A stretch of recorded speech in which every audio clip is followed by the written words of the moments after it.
You're not stuck because you lack ambition. You're stuck because you're chasing dreams that probably aren't truly yours. And if you don't pause to get brutally honest with yourself, you could spend the next 5, 10, or even 20 years just existing, but never really living. In today's episode, I'm breaking down why self awareness could be the missing key to unlocking your dream life and how you can start tuning in now before you lose any more time on paths that don't belong to you. Hi, lovely dreamers, or DIAers if you like. Welcome to another episode of the Dream in Action podcast, the podcast where dreams are celebrated, dreamers highly valued, because I truly believe they change the world. Or we change the world when we take action on those dreams, which is why dreams in action are always celebrated here. As always, I'm your host, T, your dream doula, transformational coach, and creative. And it is my mission to see more folks lean into fulfilling their dreams. That, my friends, is my North Star with everything I share on the podcast. And I'm right here with you in the trenches, always seeking ways to live out my dreams and maximize my potential. So I'm right there with you. Now, my inspiration for this week's podcast came from a post by the one and only Steven Bartlett. Personally, I find that I get a lot from his social media posts more than I get from the podcast, maybe because the podcast is usually focused on his guests for obvious reasons. But anyway, the opening sentence for this post was something along the lines of entrepreneurship is oversold and self awareness is undersold. Now, while I believe he is right, the purpose of this episode is not to discuss entrepreneurship necessarily, except, of course, that is your dream. In this episode, I will be zoning in on self awareness and how I believe it is truly the underrated key to living your dreams, and probably why you haven't as of yet. Now, this is especially for you if you are known as the action taker amongst your peers and amongst your community. You are the one who doesn't mess about thinking too much. You just want to do, and you do. Or maybe you are the burnt out professional or business owner just going through the motions and living on autopilot. Or maybe you have always lived on autopilot as a result of societal slash cultural upbringing and haven't really thought much about this whole self awareness thing. Well, I can tell you that we certainly don't need more zombies or people sprinting into burnout while chasing somebody else's shiny idea.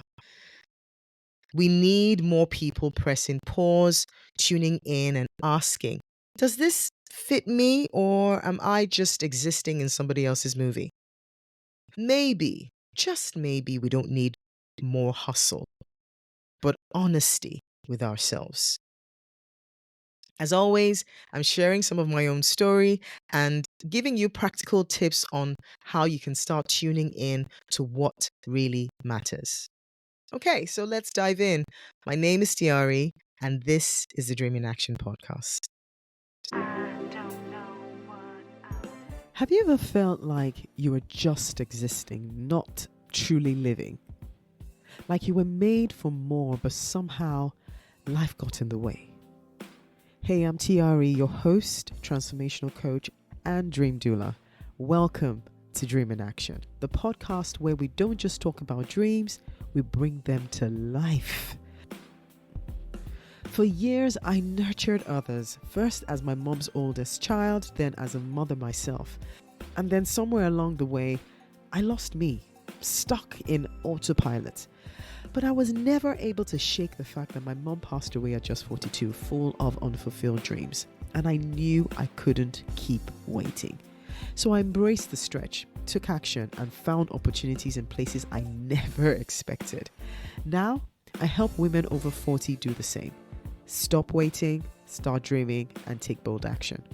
If you're ready to go from feeling stuck to building something meaningful, you're in the right place. This is Dream in Action. So, self-awareness.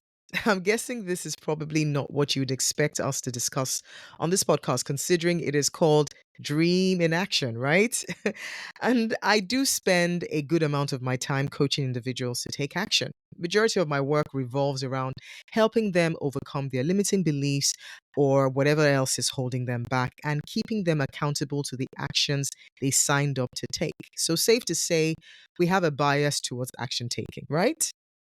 Well, yes and no. I actually believe action is the fruit you see, but self awareness is the root you don't see. So when I came across Steven Bartlett's posts, a realization hit me. Even my dream flow framework has self awareness baked into it. And if you're not familiar with my dream flow framework, please do go back and listen to episodes 62 through to 65 because I break each of the six-part framework in those episodes. But in a nutshell, the six-part framework is clarity, desire, energy, time, system, and support. But here's the thing, you can't get clear, you can't know what you really want. You can't balance out your energies, you can't maximize your time, or figure out what systems or support work for you if you're not self aware. So, what exactly is self awareness? Let's really simplify it, shall we? Self awareness is your ability to notice yourself, your thoughts, your feelings, your patterns without automatically being swept away by them. It's that honest pause where you say, hang on, why am I really doing this? Does this light me up or am I just performing? And just so you're clear, it's not about being self critical or overthinking everything. That's not self awareness. That is actually self sabotage. Self awareness is more like holding up a mirror to your life and daring to look objectively with curiosity and not with judgment. And in my opinion, there are two levels to it. There's the internal level, which is knowing your values, your strengths, your weaknesses, your desires. And then there's the external level, which is understanding how you come across to others and how your actions ripple out. But you see, when those two meet, you stop drifting and you start making decisions that feel like you, not a copy of what everyone else is doing or thinking. Now, personally, I'm no stranger to lack of self awareness, which, in my opinion, is the main culprit to life on autopilot. Let me take you down memory lane and tell on myself a little, okay? I grew up in a society that didn't really value or celebrate self awareness, and it really couldn't because times were hard for most people, which meant they had to live constantly in survival mode. Now, my family was one of those most people, okay? And I had survival wired into me really early. And sometimes survival meant gritting your teeth and just getting on with it. To do that, you almost had to numb yourself, especially if, like me, you were highly sensitive and an emotional person. And if that wasn't bad enough, I was a parentified child, meaning from a young age, as young as 10, if I remember correctly, I felt responsible for my younger siblings and at times my parents, trying to keep the peace between them. To make things even more interesting, those said parents died really early on. So that gave me an even more sense of responsibility or that sense that I had to be the covering for my siblings. Maybe not financially because I was young myself, but definitely in other ways. So, for as long as I remember, right into my early 20s, I was pretty much closed off to my inner world. And honestly, I wasn't even sure I wanted to look too closely, fearing that I wouldn't exactly like what I saw. My saving grace was my faith, which is a story for another time. But by and large, my self awareness journey since then has been one long road full of twists and turns. And when I finally started paying attention to who I was, what I liked, what I didn't like, what made me feel alive, I had to also learn not just to accept, but to embrace the whole of me fully. And that wasn't always pretty. But the truth is, the times I felt most alive, whether that was in coaching or creating music or even recording this podcast, weren't when I was smashing it by somebody else's standards. They were when I was brutally honest with myself. They were those times that I felt most aligned with my core values. And speaking of core values, I truly don't think we can talk enough about them. It impacts everything. And speaking of core values, I truly don't think we talk enough about them. In my opinion, they impact everything. And the reality is, a lot of us are walking around not really clear on what those core values are, and or living with the misconception that they are actually something else. This is what we're going to explore in our next episode. But for now, let's keep going with our discourse on self awareness. So, why is self awareness such a big deal? Let's break it down. Number one, self awareness is your compass. Without it, you're basically on Google Maps with no signal. Yes, you'll keep walking around, you'll look productive, but you're heading for the wrong postcode pretty much. And here's the interesting thing. From the outside, people will still clap for you. They'll say, wow, look at her, she's smashing it. Meanwhile, inside you're thinking, then why do I feel so empty?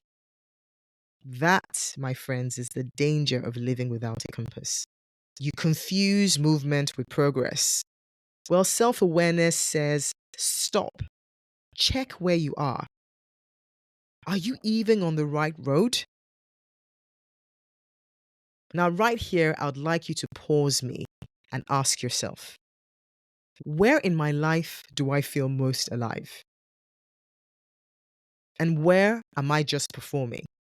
If you do nothing else today, write that down. That question alone can save you years of detours. Trust me, I know.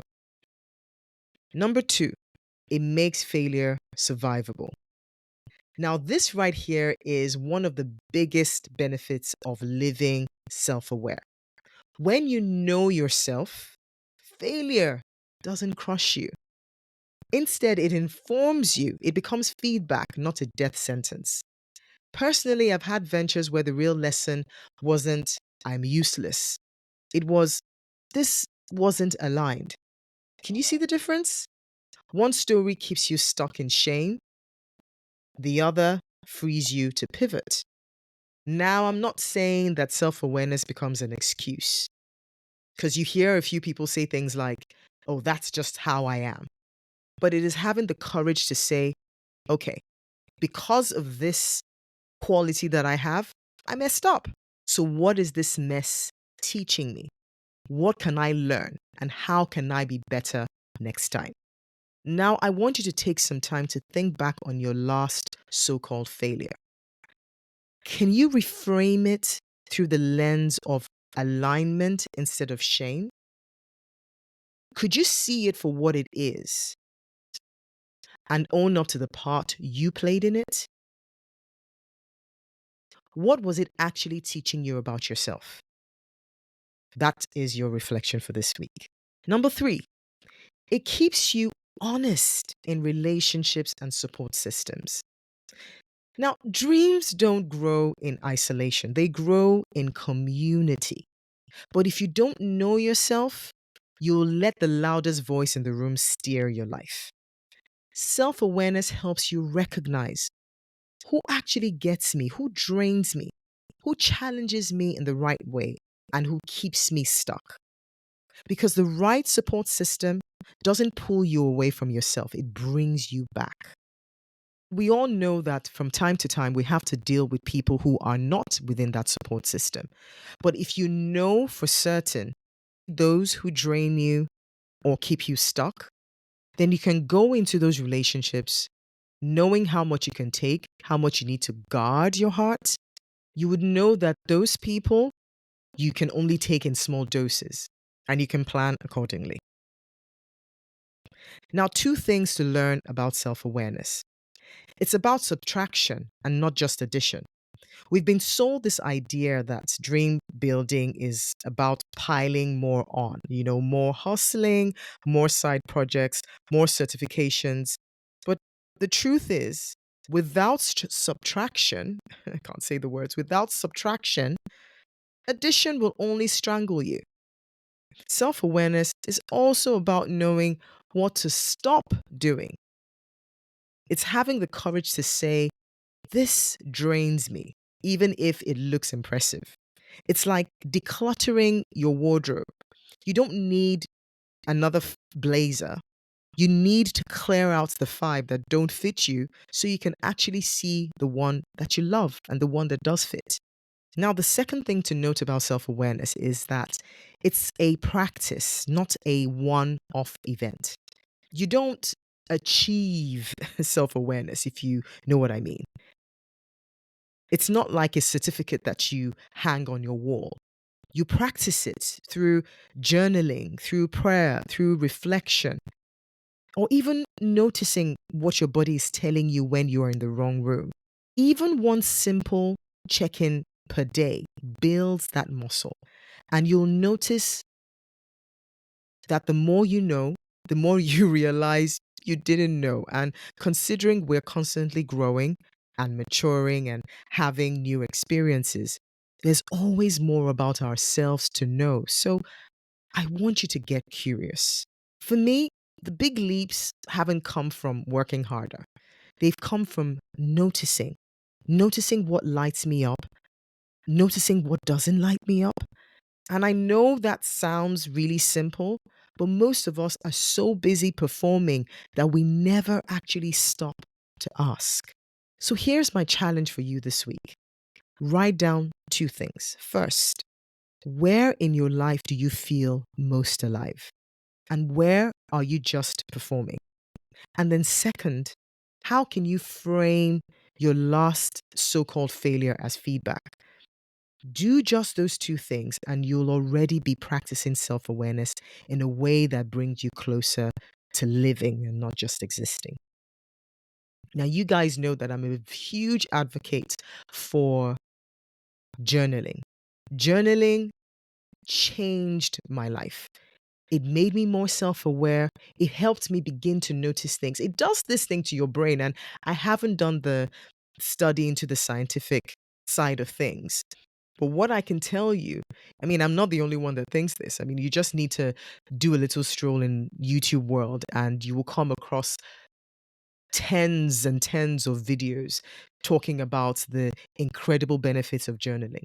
But what journaling specifically did for me was to help me to begin to notice my inner world more. And I don't know the connection between my emotions, my brain, and my pen, and just writing those words out and pulling it out from inside my head and putting it on paper was pretty powerful. So I know I'm beginning to sound like a broken record when I talk about journaling, but if you haven't gotten into it, I highly recommend it. And it doesn't have to be by paper and pen. I know some people don't like the idea of doing it longhand. There are websites that are actually dedicated to helping you build the habit of typing out. So journaling through typing. And if that works for you, then that works for you. But don't let writing longhand stop you from enjoying the incredible benefits that comes with this practice. Hey dreamer, quick pause. If this episode is stirring something in you, but you're not sure how to start, I've got you. Grab my free dream activation kit. It's your first bold step out of confusion and into clarity. Inside, you'll get the Spark session, a guided audio to help you reconnect with what you really want, my dream discovery workbook to map it all out, and Dream Speak, a short affirmation track to boost your belief again. This isn't fluff, my friend. It is fuel, and it is completely free. DM me the word dream on Instagram at HeyTiari or head to the link in the show notes. All right, back to the episode.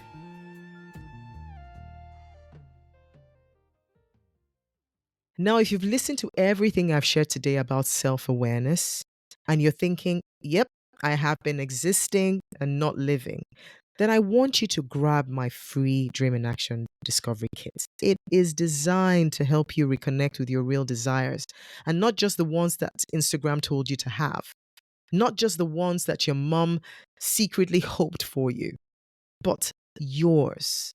As always, I'm going to put the link in the show notes for easy access. Now, let me leave you with this Carl Jung gem. Until you make the unconscious conscious, it will direct your life and you will call it fate. That's self-awareness in a nutshell. It is dragging what's been quietly running your life out into the light so you can actually choose. So, friend and fellow dreamer, don't just exist. Know yourself so well that when the dream arrives, it feels like home. Until next time, keep dreaming, keep daring, and keep moving towards your spark. And that's it for today's episode of Dream in Action.